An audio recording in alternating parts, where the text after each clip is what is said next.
Hi, I'm Rob. And I'm Angie. And together, we are TwinFinity. We are back with a question and answer video. We feel like it's been a long time since we've done one. It has been a long time. And I have to move this because it's right in our face. You Oh, can't yeah. see it on their end, but we can see it and it bugs me. We got stuff on our screen that tells us how things are really working. Yeah. And speaking of which, how things are really working, first of all, the voice isn't. I've just come back from about a 5+ mile run and jammed some supper into me, and it's a little past our bedtime, and we just feel totally inspired to do a video. Even though our bedtime alarms have already gone off. Yes, we have bedtime alarms. Yes, we do. And this means that between it being a little later than what it should be and I'm a lot more tired than what I should be, if I nod off, it's okay.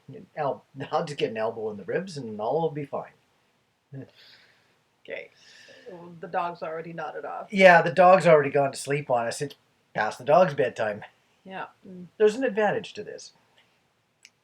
So anyway, questions and answers. Yay! I haven't read any of these. I always say that. Sometimes I've scanned them just a little. Not a little.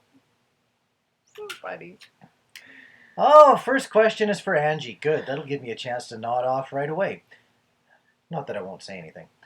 If you, Angie, at the time before union, reached full union with your soul and separated from your partner, would you have stayed single due to spiritual awakening and inner union without Rob? If that was an option? Would you have been perfectly satisfied living by yourself? Hope this finds you well. Lots of love. From Bearland. We know who Bearland is. I'm actually going to say his name because we're allowed to. We're allowed? Yeah, we're allowed? Yeah. He has told me in the past we're allowed to. This is from Samo. He's so funny. He's the one that always wishes that he could see a bear in one of our videos. And when we had the deer in our backyard once, we were like, okay, does this count? It's not a bear, but it's a deer. Yes. Yeah, Samo loves his bears. Yeah, if we have a bear in one of our videos, we're in trouble. Yeah, that if I see a bear in the background, if we're ever doing an outdoor video, we would probably stop the video. Yeah. And move and go or play dead. No, I wouldn't play dead. Depending upon the type of bear it is. That's not the question. No, it's not. What was the question? The question is, even if I was done with my karmic, and would have you stayed on your own? Right. And this may shock people or it may not. But no, I would not have. I personally do not subscribe to the twin or nothing belief, experience, desire. Here's the thing. In my opinion, we are all here to be in relationship, whether that's in like committed, romantic relationships or just in relationship as in, like a boss-employee relationship, friend relationship, parental relationship. We are here to connect with other people because interactions. Yeah. Because we're not just mirrors with our twin flame. Yes, our twin flame is our exact mirror because they hold the exact vibrational energy that we hold, but every single person is our mirror. We are all mirrors for each other. We are all here to learn and grow from each other. So without relationship, where does that leave you? And I'm not at all saying, that everybody should be in relationship if they're not with their twin flame. Everybody's journey is different. And some people, quite frankly, aren't meant to be in relationship. I've had a client who struggled. She's not a twin flame, but she has struggled for years and cannot seem to maintain a relationship. And what came through in her session was that she has chosen to be on her own this lifetime to learn lessons different from being in a relationship. So again, everybody's journey is different. For me, though, I value greatly relationship. I enjoy being in connection with somebody. I enjoy coming home to greet somebody every day. I mean, yes, I would love it to be him. But if it's not, am I going to say it's twin flame or nothing? That's not me. It might be other people. And again, everybody's path is different. But for me, no. I enjoy connection, relationship, and I don't think your twin flame is the only being out there for you if you're on the twin flame path. I've experienced connection with other relationships and they've all been very beneficial. So, not for me. And can I just add one last thing? Sure. We've often talked between us, if you die before me, because you always say he's going to die before me. When? Yeah. See? Am I going to stay single for the rest of my life if he were to die tomorrow, for example? Absolutely not. And some people might think that's horrible. Some people might think, oh, you would betray your twin flame. I don't see it as betrayal. Some people might. I don't. As much as we encourage getting out there, being in touch with other people, and if a relationship comes along, don't necessarily be afraid of it.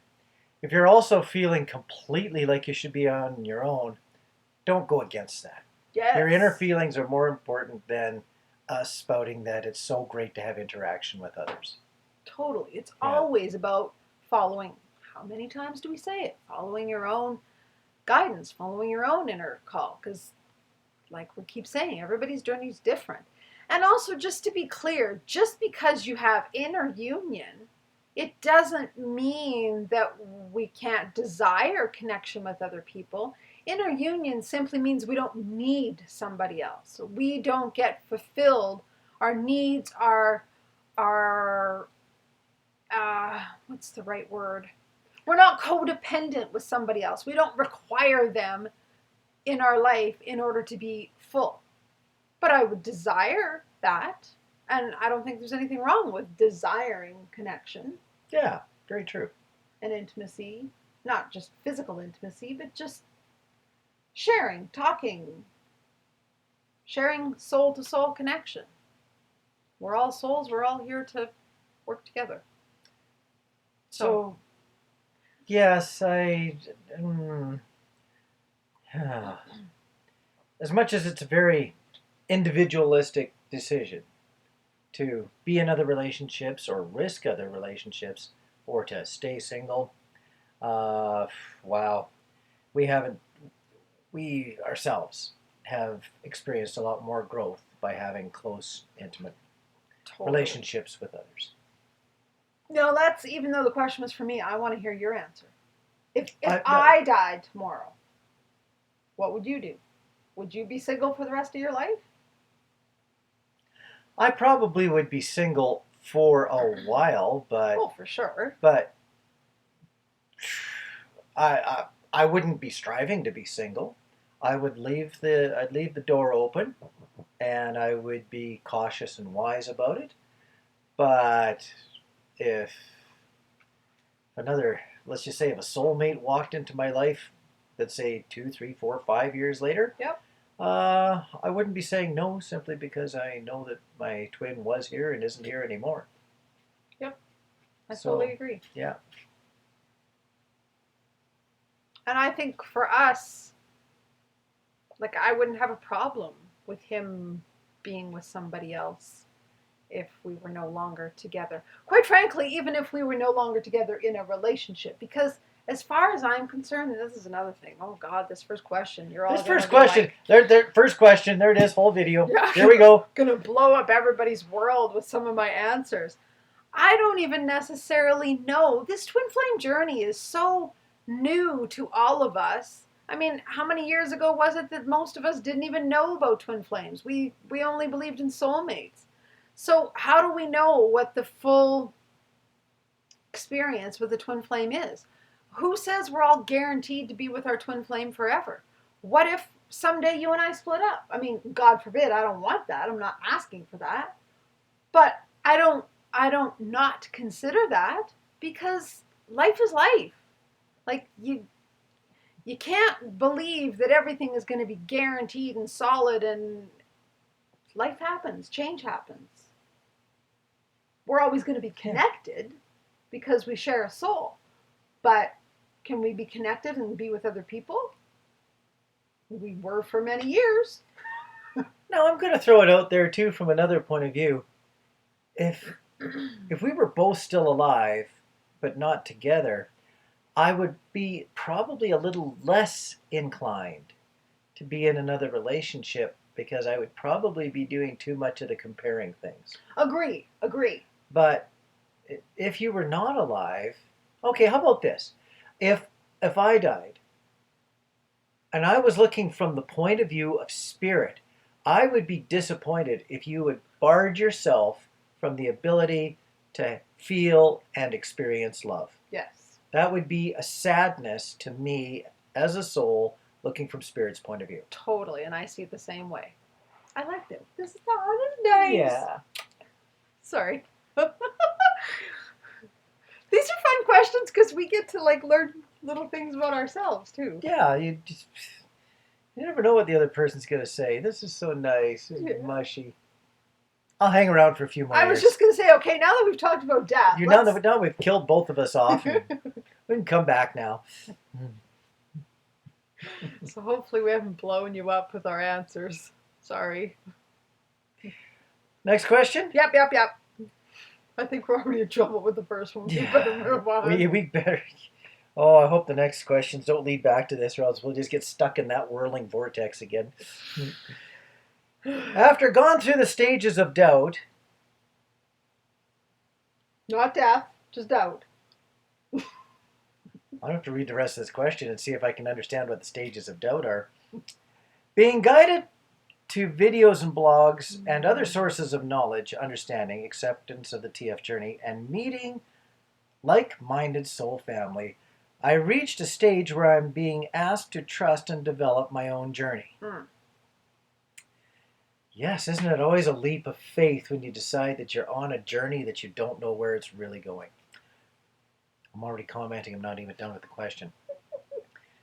So funny. At some point in your journey, did you and Rob come to a place when you needed to reduce the need for external information about the journey and start focusing on your inner knowing, higher self, and write your own story from the guidance you had received? How did you make that transition from watching other videos for guidance to making your own videos and graduating to mentors? That's a great question. It's funny, when she sent me that, when I told her that, I'm like, I can't wait to answer this question. So You go first if you would like. Well, okay. Being the one that was introduced to twin flameism by Angie after Angie had done all the research, I never got to watch everybody else's videos. Nope. I just went from being on a journey that didn't have a name to a journey that did have commonality with a name. So, yeah.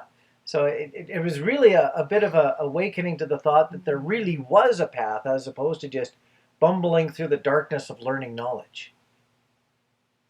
So that's my simple question. Simple answer? I just came back from a long run. I don't know the question and answer differences anymore. I'll help you, don't worry. Okay, you try. Okay. For me, it wasn't a whole lot different. When I discovered twin flameism, to use Rob's word, I love that term. it was 2012, and then I put it all away. And quite frankly, in 2012, I didn't even do research. I didn't search anything about it. But even if I had, there was very little out there. Even when I finally started looking it up in 2013, 2014, there was so little out there. Every day when I would do a search, I would exhaust it. Like, I would type in every different kind of combination of twin flame this, twin flame that, and I would find the same thing over and over again because there was so little out there. So our journey was always meant to be blind, I guess. We were blind right from day one. Looking through a fog, like you can see a little ways down the path, but for me, I didn't know whether my journey was actually writing itself into a twin flame journey, or whether a twin flame journey had defined basically what had happened, and whether or not I was still actually on the path. I couldn't even see down the path far enough to know whether or not I was still on the same path, even after I learned about twin flames. What was important to me is that the growth had somewhat defined itself, and I didn't want to interfere with the growth. I didn't want to over accelerate it. I didn't want to try to give it too much direction. I just let the growth continue because it had brought me all on its own to a good spot, and I wanted to see if it would just keep on going from where it was, from a good spot to another good spot. So I didn't interfere with the journey very much, even with the knowledge that it now had a label. Cool. Now, to go back and answer the question, so I did in 2014 start watching videos. There was very little out there still, but Lee and Sherry Patterson were sharing their journey to union, and so I was watching them. And quite frankly, I still watch videos. I watch a lot of people's videos. So I haven't transitioned out of watching videos and just being a mentor. I mean, everybody again is different, so everybody has to follow their own feel of what is right for them. But I don't think we have to give up one and follow the other and just be mentors and not be students. I so loved our very first workshop that we went to in Chicago. Yeah. It was Terry that said this, Terry Wilson, and she actually got it from another twin flame teacher. But I loved how it was said that we are all teachers and we are all students. And that's so true. So it's not like we have to give up being the student to become the teacher. We're a teacher, but we're still students. We're all teachers, we're all students, whether we're doing videos or not. Just because you're not out there in the public eye sharing knowledge, it doesn't mean you're not a teacher, right? You're helping people on your journey all the time. So I haven't transitioned from no longer watching videos and just doing them, but I feel like I'm missing a piece of the question. External information about the journey and start focusing on your inner knowing. I mostly follow my inner knowing. I mean, I watch videos, but I always watch them with discernment. I just watched one today that was talking about dark entities, and quite frankly, that doesn't resonate with me because, number one, I've never experienced it, and number two, I believe there's light and dark in everything, and I'm not even going to get into that. That's a whole other topic. That's another video. Yeah. But if it doesn't resonate, I can listen to them and hear their point of view without absorbing it and going, yeah, I agree with that. I can disagree with it, but still honor and watch the video and go, okay, yeah, that's a neat perspective. So, it's about listening to your guidance, even if you're watching other people's stuff, and knowing, does that feel right or doesn't it? And if it doesn't, well, then you don't have to watch it. Or you can watch it and go, well, that's a great perspective, but it's not mine. Or even from my point of view, I don't sit down and watch anybody's videos. No, you don't. You don't have time. But I'm too busy out running around the block 14 times. Totally. Literally. But sometimes the microwave oven will turn off, and I grab my supper and I sit down at a table 12 feet away from where Angie's watching a video. And I'll just listen to the voices, and I'll say, hey, is this whoever or whatever? Is that ever? Yeah. You're getting really good at that. I'm getting really good at picking out voices. I'm not watching anything, but I'm listening lots. And sometimes, I'll stop supper and I'll just listen because what's being said, or especially if it's by somebody who I've appreciated before listening to, I sometimes lend an ear for 5 or 10 minutes. Mm-hmm. And then get on with my ultra busy day and sometimes feel bad that I didn't listen to it all. Yeah, love picking out names by voice. Yes. So just to get back to the question, though, I think it's a balance, right? Like everything else, it's a balance of, sure, listening to other people, but then going, does that resonate? And if not, well, then don't take it in. Like they always say in the twin flame community or spiritual community, take what resonates, leave the rest. So I think there's nothing wrong with still following other things, watching other videos, learning other things, but then going with your own guidance is number one, in my opinion. Sure, you can hear something in a video, but if your guidance says something different, you know my answer. Follow your own guidance. And I would like to comment that if you're going 90% on your own intuition and 10% on the advice of others, or if it's the other way around, whether you're 90% on watching videos or listening to other people's comments and only 10% of your inner guidance because you maybe don't have a lot of inner guidance or maybe you don't trust your inner guidance yet, it really doesn't matter which way you're at. As long as the information is flowing through you, what is important to you and what's important to your soul will stick or be exercised by you. So it really doesn't matter where your information's coming from. Just let it happen. Either way, either source, internal or external. Yeah, I like that. Now, I want to answer this question how I interpreted it when I first read it, too. It's different, but I think it might apply to some people's possible question. And if not, well, sorry, I just answered it anyway. Or I'm gonna. So, how I first interpreted it is how do you know when to stop being the student in terms of taking classes and courses and learning Reiki and different healing methods and all of these things, and when it's time to actually start applying that and actually being the healer or being the helper or being, the guide for others? That's how I first interpreted it. And I want to answer it that way too, because I so went through that for years. I was such a student, and I mean a lot of years, almost 20. I mean, I went to nursing school, learned nursing stuff. I learned Reiki. I was learning all these different things, but I wasn't actually applying them. And I even had Rob number one actually used to say to me, like, you learn all these things, but you're not doing anything with them. And I used to feel kind of bad, like, yeah, maybe I'm just scared. Maybe I feel inadequate. I don't know. I was judging myself because I thought maybe I just like to learn, but I don't know how to apply things. It came a time when naturally all of the things I had learned just started to unfold. And now I practice all of those things, and it just happened when it was time to happen. I didn't have to force it, and I didn't have to feel bad that, I wasn't doing Reiki for so many years. I mean, I learned Reiki in 1998.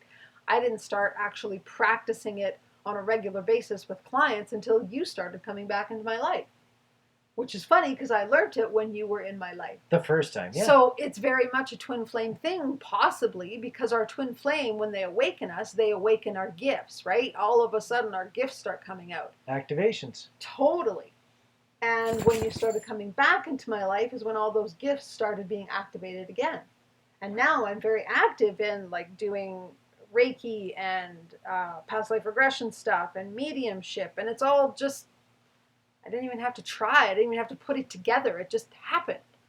So from answering it on that side of the question, even though that wasn't the intent of the question, I think it's always important, again, just to honor the flow of things and allow things to unfold naturally as they will.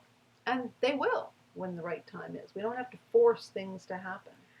And even if you're full of information and it's ready to burst out of you, don't be surprised if it waits until you meet other like-minded individuals, people who will actually understand what you've got all bottled up inside of you.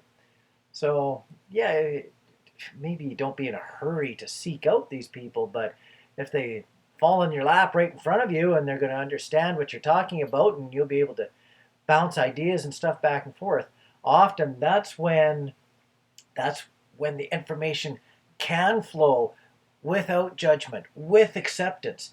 That's when little other bits and pieces, I'll even call them gifts even, that's when they start to flow, because the gift and the information itself gains a little bit of purpose and confidence without your own confidence. It gains its own pathway. Yep. Totally. She's so brilliant. Energy and information is its own entity. Wow. I gotta put that in a quote. I like that. I'm gonna have to watch this back and write that down. It was brilliant. It just came to me as something to say. Okay, this Next. poor lady's waited a while to have her question answered, and I just responded to her in something else the other day, and I said, we're about to answer your question finally, so here it is. Okay, I've read the first question. The rest of it's going to be bumbled through. I have exhausted everything for... Oops, there I go. Ran into a grammar thing and I just stopped. Should I be reading the questions tonight? Actually, I wasn't meaning I should. I don't like doing it.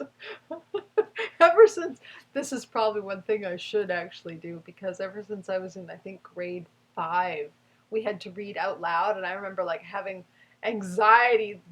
The teacher would make us go up and down the rows, and it was like a whole row away from mine. And I was like already starting to shake, and I was like, oh my god, I don't want to do this. And like I've been terrified to read out loud ever since. I hate reading out loud. I love reading out loud. That's why it's your job. Even if I stumble, well, you know what? It's good practice. I enjoy it. Give me a microphone and an auditorium of 5,000 people. Let me read some questions. Totally. Why not? Totally. Love it. You just manifested your future. There you go. I gotta find 5,000 people first. No, wait. I gotta find an auditorium for... That's a lot of stuff to have to manifest. Just read the questions. Okay. This is what happens when Rob does videos at night when he's tired. When I'm tired, I just get way off track. Yeah. I'm building lots of trains. Read the question. Read the question. I got them all the trains that I'm building.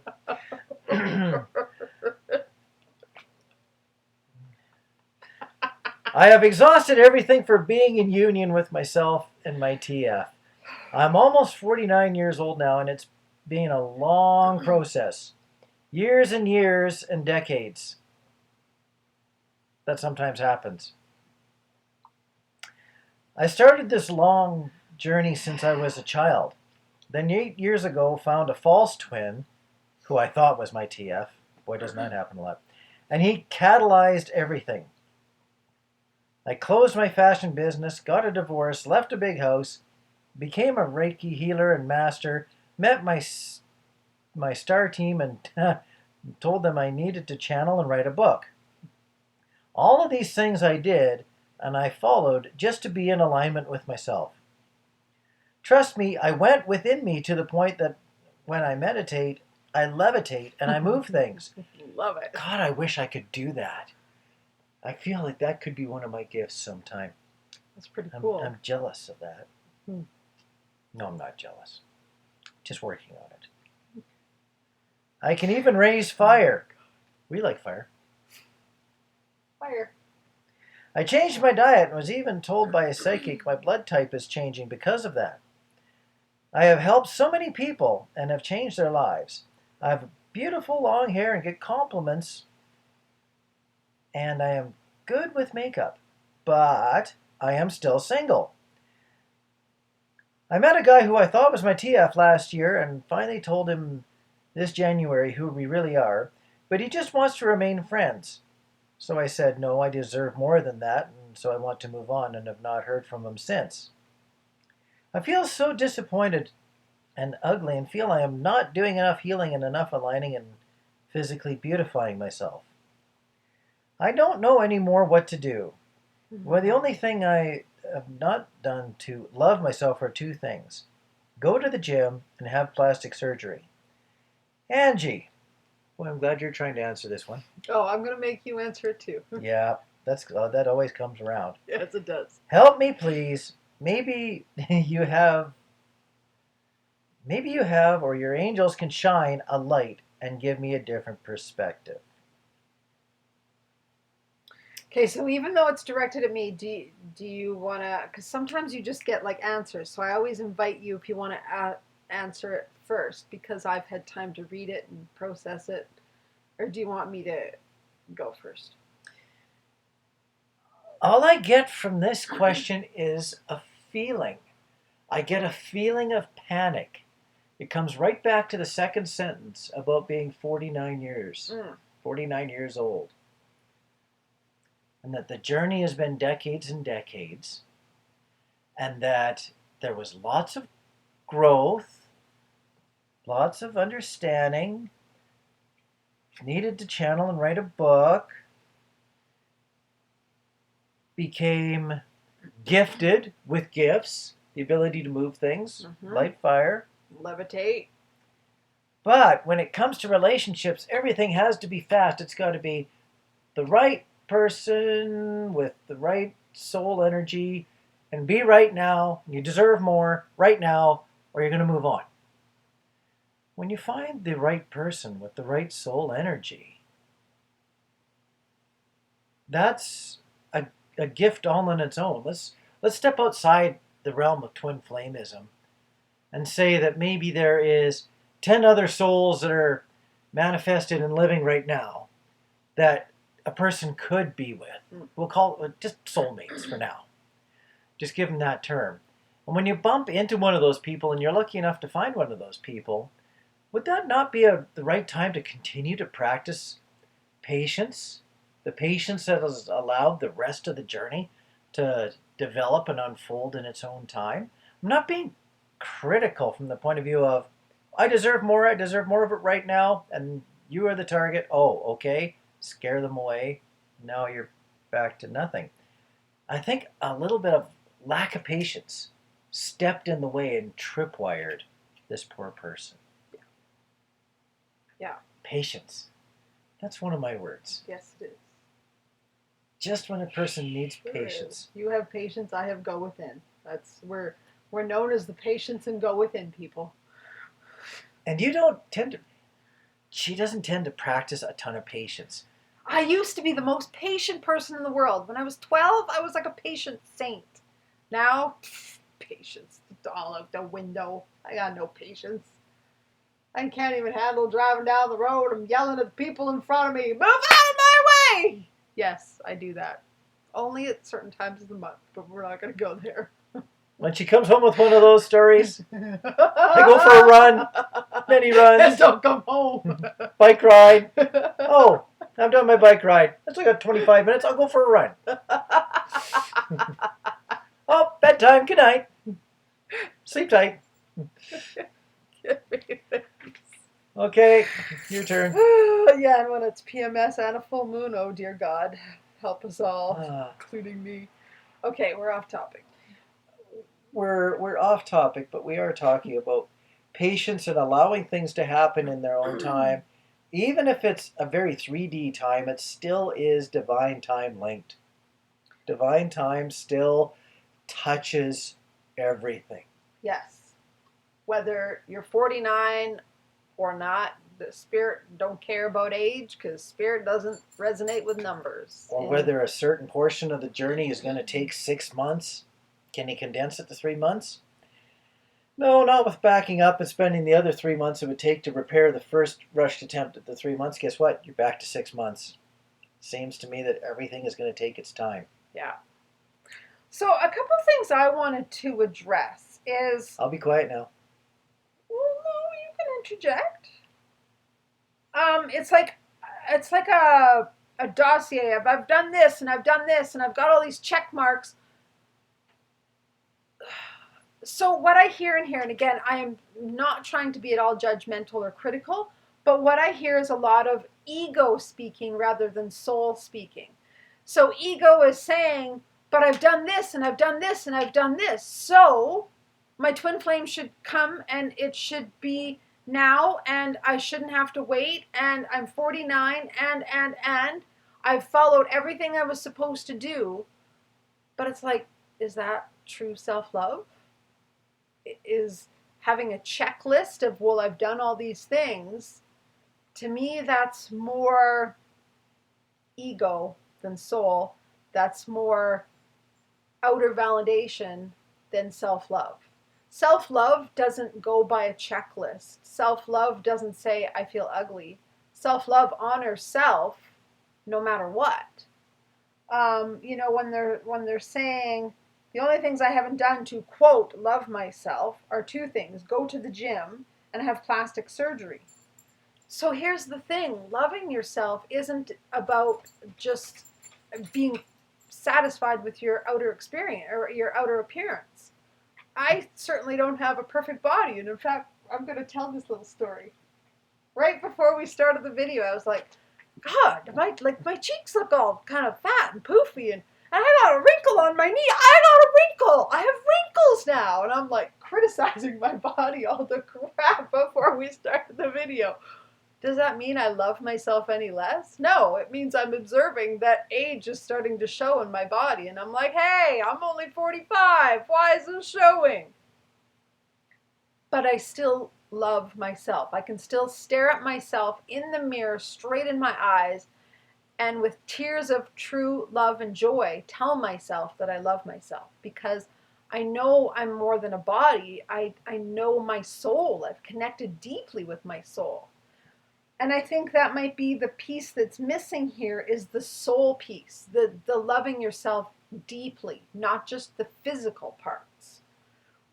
This journey is much more than just our physical body, because our physical body dies and withers away and our soul carries on. So it's about loving that bigger part of yourself.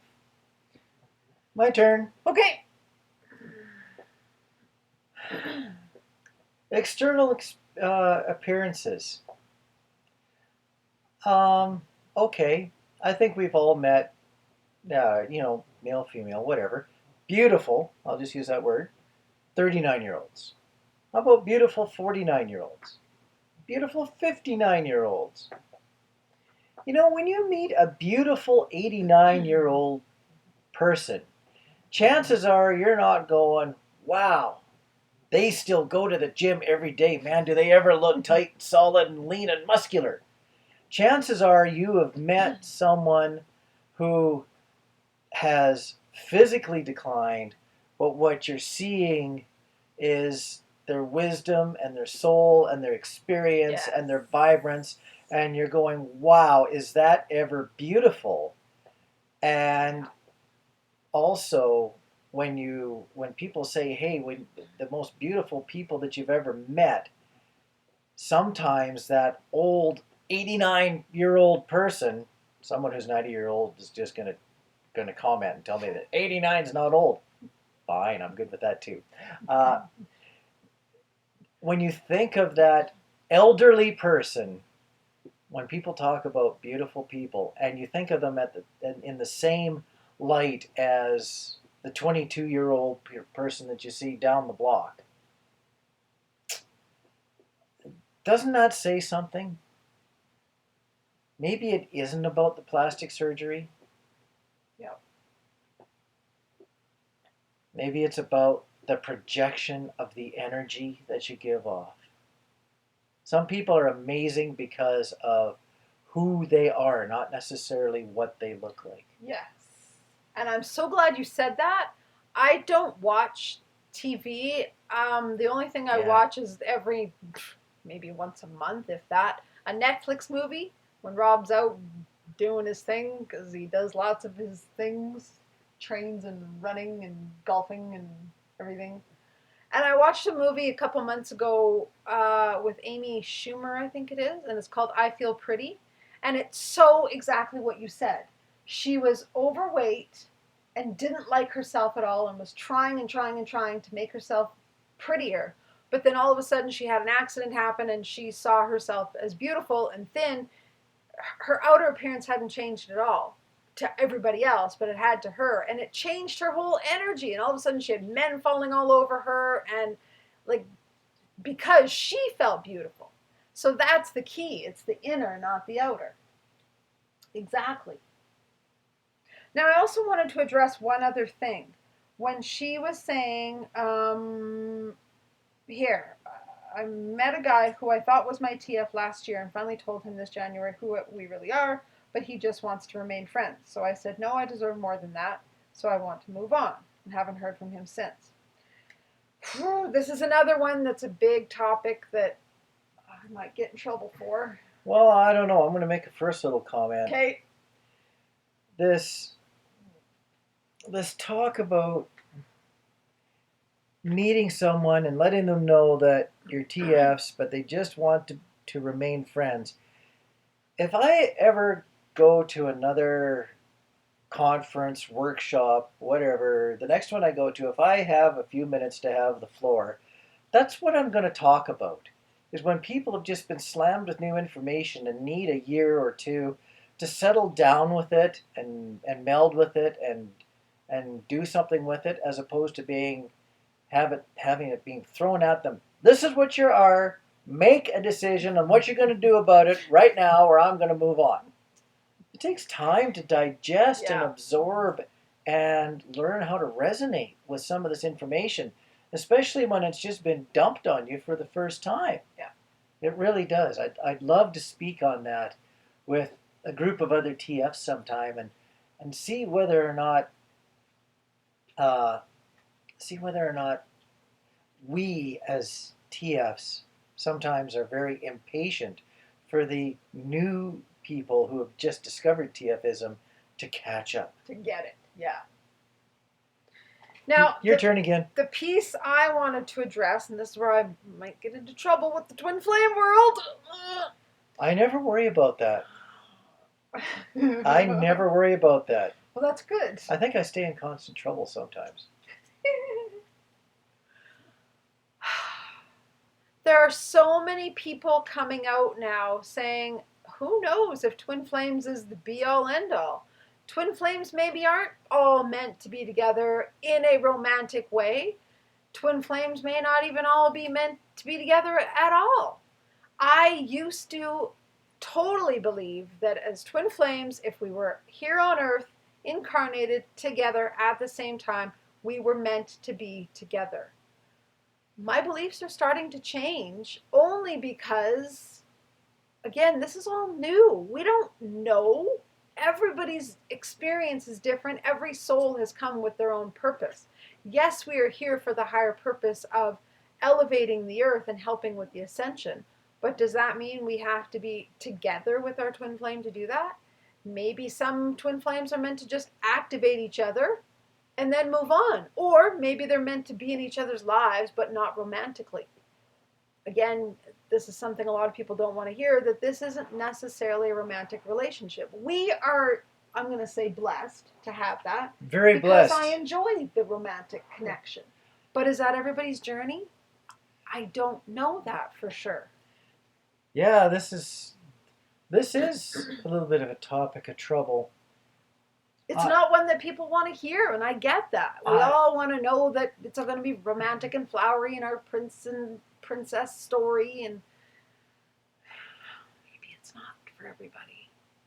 I have a stronger belief that as twin flames, if we're alive on the planet at the same time as each other, I do believe that we're meant to have some form of an interaction. Yes. Anything from pen pals from across the world. Who does pen pals anymore? Email pals from across the world, or actually having a chance to meet that person and mirror enough that you go through that first round of separation or whatever you'd want to call it, and then you never do make it back together. I do believe that we're meant to have an influence on each other, most of us. I've never believed that all of us are either destined or have a true opportunity to be with our twin flame. There is a lot of work and a lot of growth that really needs to happen. Yeah. And some people aren't going to make it. Hence why when I'm talking to someone and they say that they already have a little contact with their twin flame, I always encourage that they don't risk losing what contact that they have. Like, don't go for the all or nothing, because the all might not just be available quite this lifetime. There might still be more growth that needs to be done before maybe a lifetime later you have a chance to actually be together full time in the same space and be able to handle it. Yeah. Because there's a lot of handling and learning that needs to happen before you can survive being together as twin flames. I was just going to say, but even being in union, I don't take it for granted that, yay, we're in union, I'm always going to be with my twin flame. No, because who knows? We have no idea. This is such a unique, different, new journey that we're all on that we don't know the answers. None of us really do. So I don't just take it for granted that we're always going to be together, or you're always going to be here, or I'm always going to be here. Like we talked at the beginning, one of us could die. Who knows? It's not my desire, but I haven't put myself in a box of this is it.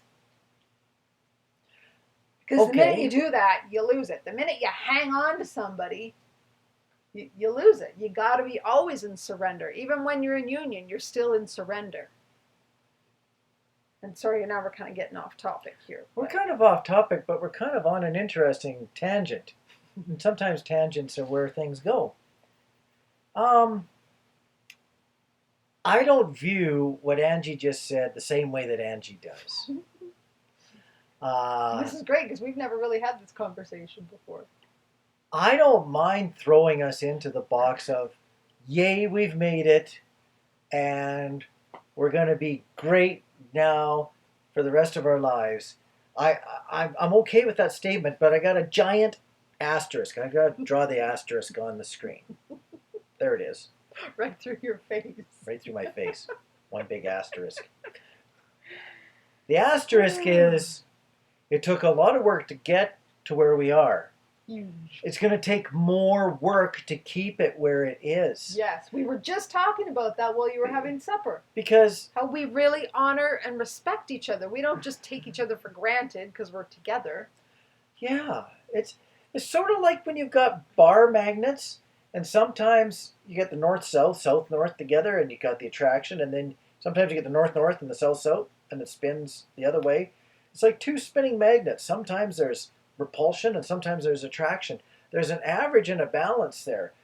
But when you work with it, and at least keep things spinning so that there's always a dynamic change happening, and you're not stuck in complete attraction and end up in codependency, or stuck in total repulsion and end up in a repulsed situation. As long as it's spinning back and forth and interacting and moving all the time, those magnets are going to do their own bit of attraction of energy in and passing energy back and forth between them. So it's a lot of work to keep everything spinning so that energy is always transforming through the relationship. And therefore, I consider it to be more work to stay together than it was to get together. The getting together was the opportunity. I will disagree with that, but that can be your experience. Yeah. It's not mine. It was a shitload of work, and I'm going to say that. We don't often swear in our videos, but I am going to say that. For me, it was an enormous amount of work to get here. Huge.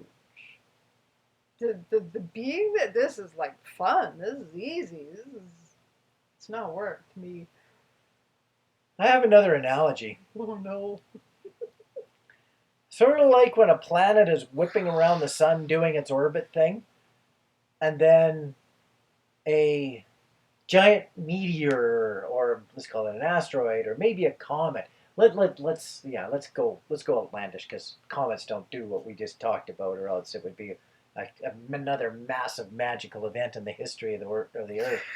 Comes along and you manage to get your planet lined up just in time to catch the comet, and it would start to do its own orbit just like the moon around the Earth.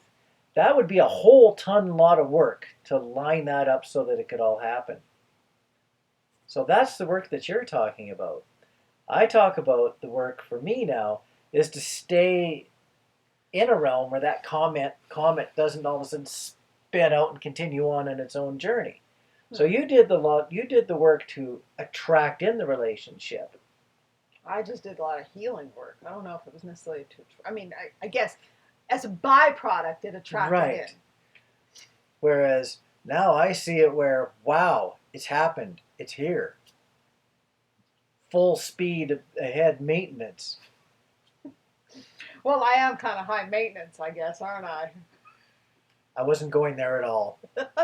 I offer a complete backup. I didn't use the word maintenance. Okay, we're having fun. She's having fun. I'm backpedaling. I'm only high maintenance when I'm PMSing and it's a full moon at the same time. No, Okay. that's what Or that, more. There's more times when I'm high maintenance. she's not high I'm maintenance. trying to get him in trouble on video so I can capture him, but it's not working because apparently I'm not high maintenance. No, only when we're climbing a mountain and I need 15 bananas to keep up to you, then I'm high maintenance. I was just going to make a comment that she's never high maintenance. When she's climbing a mountain, and Yeah. we've got to keep her energy and hydration in all good check, or else she goes off the end of the. Well, I wouldn't call it the miserable scale, but off the That's the end. miserable scale. I get the feeling I'm not going to ever walk myself away from this edge of this conversation. As my dad used to say, Yes. I love that. Okay. We have to carry on. We're getting goofy. Oh, yeah, and it's 50 minutes. Oh, yeah, and it's like 5 to 10. It's our bedtime. So maybe we should wrap this up. I wanted to get these two more done, but I think it'll be way too long because we're chatty and goofy tonight, too. So sorry. Or maybe not sorry. Maybe you're entertained. Hopefully, you're entertained by our wacky. We always know better than to do videos when we're tired. Okay, well, apparently that's goodbye from Rob, so I'll say goodbye by myself. All by myself. I thought I had something else to say before goodbye, but I guess not. We love you. You could at least do this for them. You could give them the little love heart. There. Let's do there. But okay, over your eyes? Sure. There. Oh, perfect. You're a nutcase. Good night. Bye from both of us.